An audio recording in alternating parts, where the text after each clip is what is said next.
Welcome to Q-rious. This episode is all about being lab smart. Great results, less waste, and happier planet.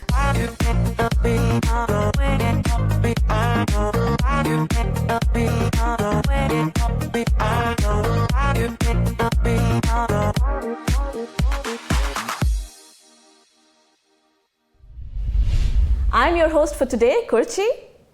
But before we start, I would like to remind our audience that please feel free to send in your questions in the chat box on the right side of your screen, and our experts will make sure that they answer them throughout the show. I'm in the lab with my colleague, Inga. Hi, Inga. Hi, Kochi. So what do you have here? What are these two boxes? Yeah, I brought you something. So please take this one. So you have the RNA-seq Plus mini kit, and I have the QIAwave RNA mini kit. So both of them can be used for the isolation of RNA, and they both contain enough consumables to perform 250 reactions, except the fact that the QIAwave kit is much smaller. That's true. That does seem like a lot less cardboard. But let's start unpacking the box and see what's inside. Let's peek inside to see the differences, yeah. Well, first up, I have these protocol cards. I remember we had like 50 of them stacked somewhere in our lab. What about your kit? I don't have a protocol card anymore, so instead I have a QR code here on the lid that can be easily scanned to access the instructions for use, like the handbook and the quick start protocol. So no paper included here. Well, also saving some paper waste then. So what's next? Let me dig in. All right. Oh, I see blister packs, and I see tons of them here. How about your box? I don't have blister packs. Instead, I have this bag here. It's a resealable bag with all the spin columns. And you can just take them out without the need to unpack them individually from the blisters as before. Well, freedom from blister packs, that's great. And also saving tons of plastic, actually. Can imagine. All right, let me dig deeper into my box. Let me see what I have. Oh yeah, I do have these wash buffer and the buffer bottles in here. What do you have in there? Well, I have the same buffer here in this very small bottle, but it's provided as a concentrate. How tiny and so cute. Yeah, so where possible, we remove the water from the buffers. This means that the user receives them as a concentrate, and they can just easily set them up on their own when receiving the kit by pouring the concentrate into a glass bottle, adding the water and the ethanol, giving it a shake, and then it's ready to be used for the complete 250 reactions. Impressive. That's probably as much time as I'll take to unwrap these blister packs or probably put our waste bag in the stand. Yeah, and by removing the water, the whole box becomes a lot smaller and lighter, and this optimizes the environmental impact of the shipping process significantly. Great. But talking about waste, I'm just going to see what do I have here. So I see tons of collection tubes. I'm assuming these are my waste tubes. Well, how about your box? Yeah, so the collection tubes, they collect the waste from the different washing steps throughout the protocol. And in case of the QIAwave kits, we do have redesigned collection tubes. It's the waste tubes, and they are made from 100% recycled plastics. This is why they are gray in color. And you also have tons of these bags in your kit, but here we have fewer of these tubes because we encourage the user to reuse the same tube throughout the complete protocol for the different washing steps. And this also saves a lot of tubes. Well, that's a smart idea. And also talking about plastic waste, I'm also seeing a lot of collection tubes in there. What about your box? Do you have collection tubes? I don't have them. What? How so? We have received a lot of complaints and requests from our customers that mentioned that they prefer to use their own elution tubes anyway, because it fits better to their storage system or labeling system that they have established in their lab. And this is why we've decided to remove the elution tubes completely from the QIAwave kits. Interesting. And how much savings are we really talking about? How much do we save with these two kits? So if you look at this combination here, the QIAwave RNA Plus mini kit and the RNA-seq Plus mini kit, you can save up to 47% of plastic and 42% of cardboard. And if I pick up a kit like this, can I really tell how sustainable it is?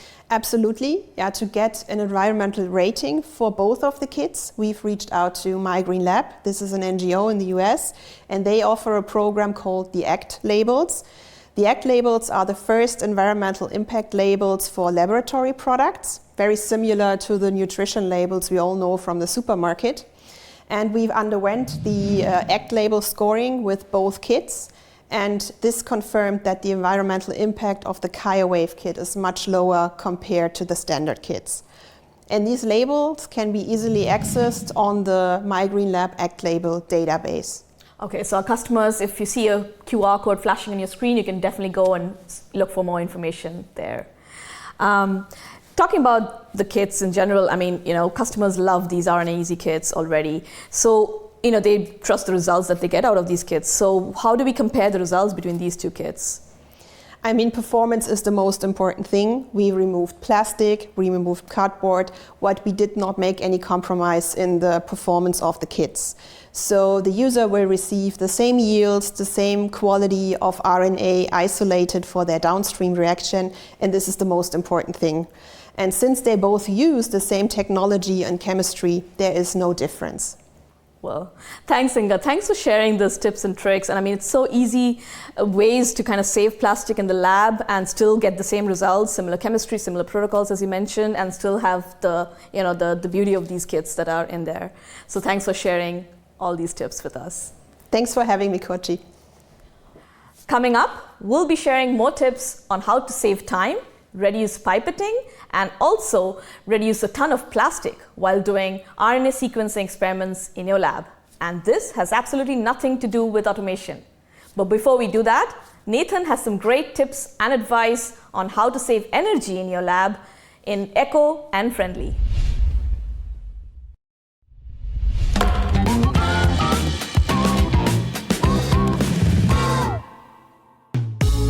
Hey everybody, and this time, it's about lab equipment. Turn off your stuff when it's not in use. It may seem obvious, but it saves energy and helps your equipment last longer. Plug load, what is it?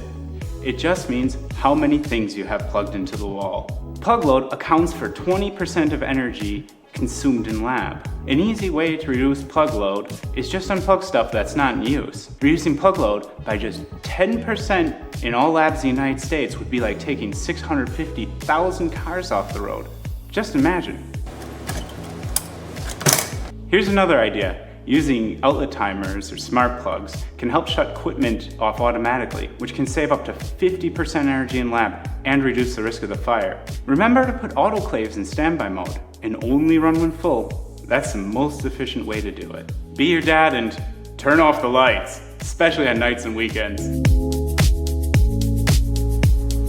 A single open hood can use as much energy as 3.5 homes, so close the sashes when you're not using them.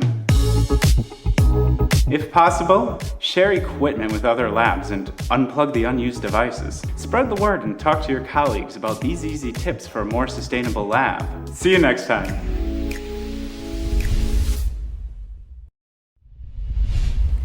Thanks for the tips, Nathan.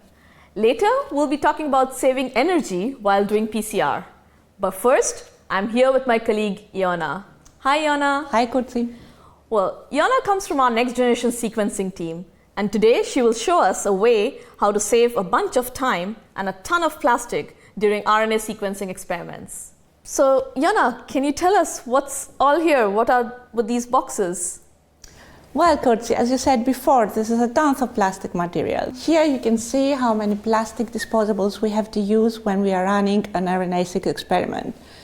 This example is about 192 samples, which is a typical setup when we are using 2 96-well plates. So you can see that we have many tips and plates, so it's more than 1,000 tips that we are using here, and this is of course a lot of waste. If we are running, instead of singleplex libraries, ultraplexing of the libraries, for example with the QIAsec QPXome RNA library kit, then as you can see here we have a lot of savings of plastic material. And it's not only about plastic material, which is indeed here more than 1.3 kilogram of plastics that we are saving. it's also about time saving, and this is really, really important when we think of applications like drugs, drug development, biomarker discovery, or cancer research, because they are applications that really require high throughput. So can you really tell us how does this work? Yeah, how this is working is very simple. During the singleplex workflow, which is the traditional RNA-seq workflow, we are generating one library out of each one of the samples. When we are using ultraplexing with a QIAseq UP-exome RNA library kit, actually we are pulling index cDNAs into one library. So there is far less steps to do, and you can use for that less plastic material and in general chemicals, and of course you have a lot of saving of time. Right, and that's also a lot less pipetting, I assume. Right. So maybe can you give us an example of with a sample number? How does it really work? Yeah, sure. Let's take the example of 24 samples. So when we are generating libraries using traditional singleplex libraries, then we have to generate 4 individual libraries for all of the samples. That means we have to do 24 cleanups, 24 PCRs, then 24 more cleanups, and then at the end of the workflow we have to do 24 library quality control checks. When we are ultraplexing with a QIAseq UP-exome RNA library kit, then we are pulling the cDNAs together, and we have to generate only one library. That means there is only one cleanup, one PCR cleanup, and one final library QC.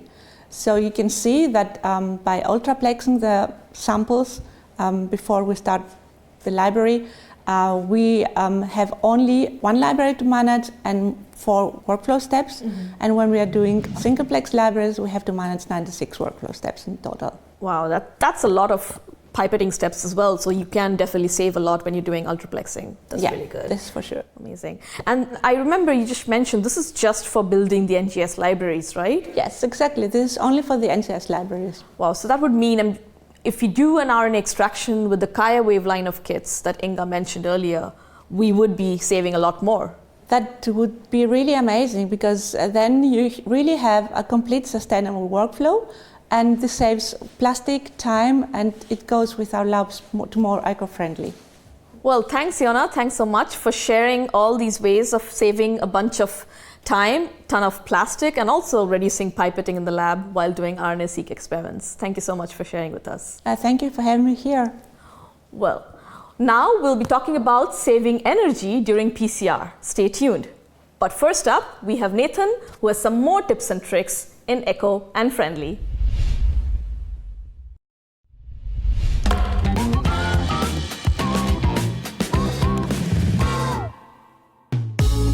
Today we're going to talk about ultra-low temperature freezers, which can use 25 to 30 kilowatt hours of electricity per day. That's as much as the average American home. Chilling up your freezer from -80 to -70 degrees can save up to 30% energy. And to save an extra 10%, clean the coils or replace the filter. Did you know that up to 30% of items in a freezer may be obsolete or non-viable? Save space by cleaning these out, and maybe the cost of an additional freezer too. Conducting regular freezer maintenance, such as checking the door seals, ensures that they run efficiently. Lighten the load on your freezer's cooling system by putting them in well-ventilated spaces. It helps to dissipate the heat.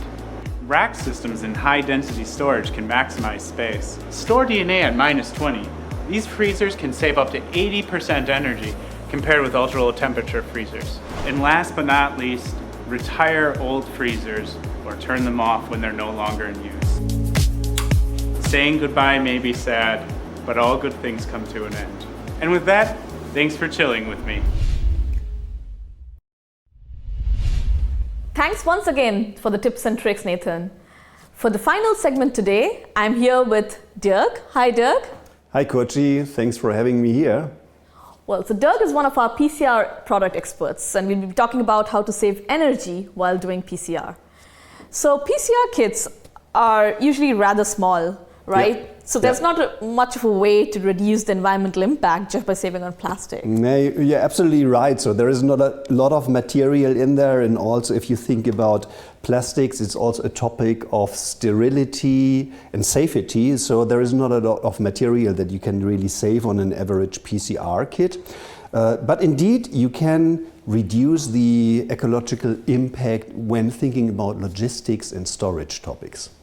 So do you mean the amount of energy that's required to kind of ship and store the PCR reagents in like freezers, for example? Right, absolutely Right. correct. We just did here that minus 80 degree freezer utilizes or consumes energies comparable to an average US American home per day. And that's basically because they are running 24/7. Indeed, major US institutions have calculated their energy consumption in freezers ranked number one, even above the heaters and the incubators.